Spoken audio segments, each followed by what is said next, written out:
जब एक विधवा महिला अपने घर पर उसने परचून की दुकान कर रखी थी और वो अच्छा खासा उसका मकान भी बना था, कई कमरे थे और उनमें सोच रही थी, विचार कर रही थी कि कोई किराएदार आ जाए और जिससे हमें कुछ अर्निंग होने लगे और हमारी एक बेटी है 8 साल की, उसकी भी परवरिश होने लगेगी। लेकिन जो उसकी सहेली थी, उसने उसको परामर्श दिया था कि तू परचून की दुकान कर ले, अपने घर पर ही रहेगी और तेरी कमाई भी होती रहेगी। लेकिन इसी बीच जो वो विधवा महिला थी, वो एक ऐसे गलत रास्ते पर चली जाती है कि जब एक दिन उसको एक ट्रक ड्राइवर मिलता है, वहीं से गुज़र रहा था, तो फिर उससे लालच बढ़ जाता है। उस विधवा को जब वो देखता है क्योंकि वो सुंदर इतनी थी और उसके बाद वो उसको कमरा किराए के लिए एक रात रुकता है और जब कमरा उसको दिखाती है वो, उसके बाद जो वो ड्राइवर होता है, वो बोलता है कि ऐसा करो, तुम आज की रात हमारे लिए अपना शरीर दे दो, तुम जो पैसा बताओ वो मैं देता हूँ। अब जो विधवा थी, वो उसके साथ पहले तो ना-नुकुर करती है, लेकिन जब वो तैयार हो जाती है, उसके साथ संबंध बनाने के लिए, उसकी एवज़ में वो पैसा भी लेती है।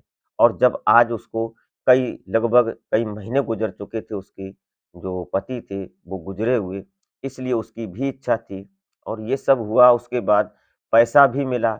आज से उसका लालच जब बढ़ जाता है, लेकिन उस ड्राइवर ने जो सेफ्टी लगा रखी थी, जिसको कंडोम बोल दें, वो फट जाता है और उसकी वजह से उस महिला के अंदर जब एचआईवी शुक्राणु पहुँच जाते हैं, फिर जाकर उसके बाद क्या होता है, वो सारी सच्चाई जानने वाले हैं इस वीडियो के माध्यम से। तो आप इस घटना को अंत तक ज़रूर वॉच कीजिएगा क्योंकि ऐसा भी हो सकता है, जैसा कि हमने सोचा नहीं होता है। तो वीडियो में आगे बढ़ने से पहले आपसे बस वही है रोज़ की तरह एक छोटी-सी रिक्वेस्ट कि हमारे चैनल पर अगर आप पहली बार विज़िट किए हैं तो प्लीज़ हमारे चैनल को सब्सक्राइब ज़रूर कर लें। इससे हमारा हौसला बढ़ता है और आपको सटीक जानकारी भी मिलती है। एक लाइक करके एक छोटा-सा कमेंट और कमेंट में अपना और अपने शहर का नाम ज़रूर लिख दिया करें, ताकि हम वीडियो के अंत में आपके नाम से आपको सम्मानित कर सकें। तो नमस्कार, आदाब, सत श्री अकाल, मैं अजय कोहली और आप देखना शुरू कर चुके हैं मई सफ़र तक। आज की घटना शुरू होती है राजस्थान का एक जाना-माना एरिया और शहर जैतपुर और जैतपुर के आस-पास एक छोटा-सा गाँव होता है और वो गाँव रोड के किनारे होता है। यहाँ पर रहती है सरिता। सरिता जो कि विधवा थी, भले ही लेकिन वो सुंदर थी। अभी उम्र उसकी 35-36 साल के आस-पास रही होगी। दरअसल ये विधवा कैसे हुई, ये भी थोड़ा जान लेते हैं। एक दिन जो इसकी बेटी 8 साल की थी, वो अपनी बेटी को घर छोड़कर और अपने परिवार में किसी को दिखाकर वो जाती है कहीं मार्केट और ऐसा उसका एक्सीडेंट होता है बाइक से, जो कि उसका पति था, वो ऑन द स्पॉट वहीं पर ख़त्म हो जाता है। जो ये सरिता होती है, सरिता को चोट-चपेट लगती है, लेकिन कुछ दिन बाद वो नॉर्मल हो जाती है। सरिता का परिवार उजड़ गया, अब करे भी तो क्या करे? लेकिन समय का सिलसिला है, आज आंधी की तरह आया मुसीबत और फिर धीरे-धीरे नॉर्मल हो गए। जो पेड़ थे वो शांत हो गए और आंधी निकल गई। यही सब हुआ उसके साथ भी, धीरे-धीरे जब सरिता अपनी नॉर्मल ज़िंदगी जीने लगती है, अब उसके परिवार के जो और रिश्तेदार थे, उनसे उसने मदद ली और कोई कब तक किसी की मदद करेगा। लेकिन उसका जो घर था उसके पति का, वो अपने पति के घर में ही रहती और जो बेटी थी 8 साल की, वो भी उसके साथ रहती। वो पढ़ने जाती लेकिन अब ये क्या करे, जो उसके पति के पास कुछ खेत ज़मीन था, वो उसमें अपना काम करती, फसल उगाती। लेकिन कभी किसी ने बताया उसको परामर्श दिया कि खेत उगाई पर दे दो, किसी को पैसों पर 1 साल के लिए और उससे तुम अपना कुछ कर लो। तो ये बात उसके समझ में आ जाती है। वहीं पर इसकी एक सहेली होती है जो कि जो सहेली थी माया, वो इसके साथ अक्सर बैठती थी क्योंकि माया की आदत बहुत अलग थी, बहुत अच्छी थी वो। वो समझती थी कि एक महिला की परेशानी क्या होती है।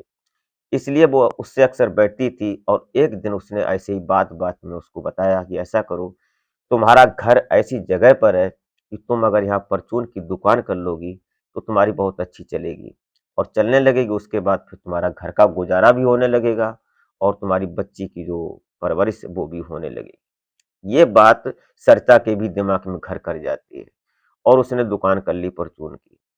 अब दुकान धीरे-धीरे चलने लगती है। एक दिन ऐसा होता है कि ये माया थी, ये बोलती है कि कमरा है तुम्हारे पास, उनको किराए पर दे दिया करो। किसी को दे दोगे तो तुम्हें पैसे देगा, उससे भी तुम्हारी कुछ कमाई होगी। ये भी बात उसकी जमी, लेकिन कोई किराएदार फिलहाल आया नहीं, तो वो किसको दे दे। लेकिन एक दिन अचानक एक ट्रक का ड्राइवर आता है। अब वो ट्रक का ड्राइवर वो वहाँ से गुजर रहा था, तो उसने गाड़ी खड़ी करके उसने सोचा कुछ राशन पानी ले लें, जो कि उसने अपने ट्रक में ही अपने खाने-पीने का सिस्टम, बर्तन और गैस वगैरह रख रखा था, तो अपना खाना-पीना बना लेंगे। गाड़ी उसने लॉक की, अब वो गाँव में घुस जाता है रोड पर, तो उसने देखा कि जो दुकान थी, वहाँ पर सरिता थी। सरिता के पास जाता है, उसको क्या पता है कि क्या है सब। उससे कुछ सामान खरीदता है और सामान खरीदने के बाद वो उससे बातों-बातों में लगभग 10-15 मिनट गुजर जाते हैं उससे। जो ट्रक ड्राइवर था, वो मनचले टाइप का था, वो सारी बात समझ जाता है। वो उसको पूछता है कि इधर कोई कमरा मिल जाए एक रात के लिए, तो फिर मुझे शायद मैं अपनी गाड़ी में ना सोऊँ, आज तसल्ली से सो जाऊँ। मैं 2 रात का चला हुआ हूँ। उसने कहा कि कमरा हमारे पास ही है, कमरा हम तुमको दे देंगे। तो उसने पूछा कि 1 रात का कितना किराया लोगे? तो उसने बताया कि ₹200 दे देना। महीने का होता है वो अलग हिसाब है, लेकिन 1 रात के लिए तुम ₹200 के दे देना मुझे। उसने कहा ठीक है। जो उसने राशन पानी लिया था वो पहले तो गाड़ी में जाता है, गाड़ी में रख कर उसके बाद वो वापस आता है। उसके दिमाग में क्या चल रहा था, ये बात सरिता नहीं समझ पाई। सरिता जब वापस आता है उसने और कुछ अपने सेफ्टी लेकर आता है, जो कि कंडोम लगाते हैं, ये सब लेकर आया था, कुछ टैबलेट्स लाया था। आने के बाद वो पूरे प्रबंध से उस सरिता से बोलता है कि ऐसा करो, अगर कोई महिला मिल जाए तो मैं उसको उसकी एवज़ में अच्छा खासा पैसा दे दूँगा, क्योंकि आज की रात हम सो जाएँ। तो सरिता होती है, बोलती है कि देखो ऐसी बात तुम कैसे कर सकते हो हमारे साथ? मैं एक अनजान महिला और तुम एक अनजान ट्रक ड्राइवर, और तुम सीधा-सीधा ऐसे बात कर रहे हो। उसने कहा कि ऐसा कोई बात नहीं है, मैं सलाह-परामर्श ले रहा हूँ, क्योंकि कमरा तो मिल गया है। लेकिन जब वो कुछ सामान उठा रही थी सरिता, तो उसके शरीर का जो उभार था, सीने से वो देख रहा था कि ये मुझे मिल जाए तो मैं इसकी एवज़ में इसको पैसा दे सकता हूँ। तो सरिता बोलती है कि कहाँ से लाऊँ, कोई तो है नहीं। तो वो बोलता है ड्राइवर कि ऐसा करो कि तुम ही अगर मुझे 1 रात अपनी दे दो, तो मैं तुम्हें उसकी एवज़ में ऐसा पैसा दूँगा कि आप खुश हो जाएँगी, और जो तुम्हारे कमरे का है, वो अलग। तो सरिता बोलती है कितना दोगे? तो उसको उसने ऐसा कुछ किया ही नहीं था पहले कभी, जो उसको पता हो, लेकिन ड्राइवर को पता था। उसने उसको ₹1500 जब बोले, तो वो खुश हो जाती, लेकिन अभी बोलती नहीं है कुछ। उसने कहा कि नहीं, इतना नहीं, ऐसे नहीं होगा। तो उसने कहा कि मैं तुमको चलो ₹2000 देता हूँ, 1 रात के लिए, और उसके बाद जो तुम्हारे कमरे का है, वो अलग देता हूँ। वो तैयार हो जाती है और उस रात वो सब होता है, लेकिन जो वो कंडोम लेकर आया था सेफ्टी, वो कहीं न कहीं उसके साथ जब वो ये सब कर रहा था, शारीरिक संबंध बना रहा था, इंटीमेट हो रहा था, तो उसने टैबलेट्स भी खा रखी थी पावर बढ़ाने की, और उसी बीच उसका जो कंडोम होता है, वो फट जाता है। जब कंडोम फट जाता है, उसके बाद जो उसके शरीर की जो जो कुछ भी था, वो सब होता है, और यहीं से उस सरिता को एक ऐसी बीमारी लग जाती है कि पता नहीं चल पाता उस समय। और धीरे-धीरे सरिता जो थी, जब आज उसको एकदम ₹2000 मिले, उसके बाद अब उसकी ललक बढ़ जाती है। अब उसने इसी रास्ते को अपना लिया, और जो भी मर्द मिलता और उससे कोई बात करता, वो तैयार हो जाती। उसकी एवज़ में वो पैसा लेती। अब उसका ये धंधा चल पड़ा था। दुकान तो चलती थी और दुकान के पीछे से ये कमाई करने लगती है। एक दिन उसकी सहेली माया पूछती है कि तू बहुत कुछ बदल रही है, तेरा शरीर में निखार आ रहा है, और तू कपड़े भी चेंज करती है लगातार, और तू ज्वेलरी भी बना रही है। ये सब कैसे हो रहा है? कहाँ से कमाई हो रही है? इतनी तो तेरी दुकान भी नहीं चलती। लेकिन जो ये सरिता होती है, वो सच्चाई बता देती है कि देख यार, मेरे साथ ऐसा-ऐसा हुआ एक दिन, और उसने अच्छे पैसे दिए, और मैं भी करने लगी हूँ, मेरी मजबूरी है, मैं कहाँ कमाने जाऊँगी।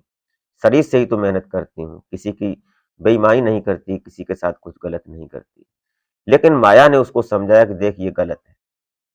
तू मेरी सहेली थी इसलिए मैं तुझे बता रही थी, लेकिन अब तू मेरी सहेली नहीं, क्योंकि तेरा रास्ता अलग हो गया है। ये बात सुनकर जो सरिता थी वो कुछ सॉफ्ट सी होती है उसने, लेकिन अब वो इस बात को अपना चुकी थी, और उसमें उसको सुख भी मिलता था और उसकी सुख के बाद पैसा भी मिलता था।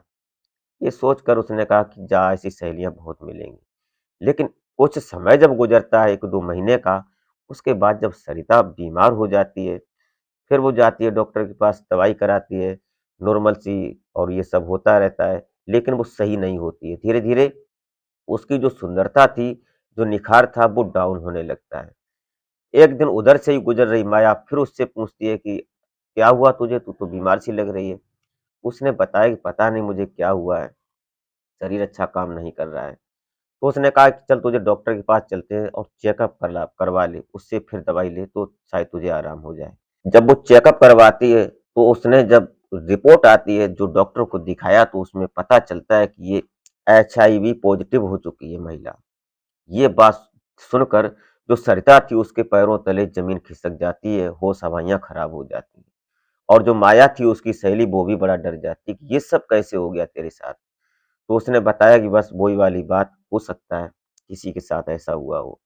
अब ये बात जो माया थी अपने घर आती है और उसी जब इस माया ने अपने पति को जब ये बताई थी सारी बात सरिता की, कि सरिता ये सब गंदा काम करने लगी है, तो उसने बहती हुई गंगा में उसके पति ने भी हाथ धोए थे कई बार।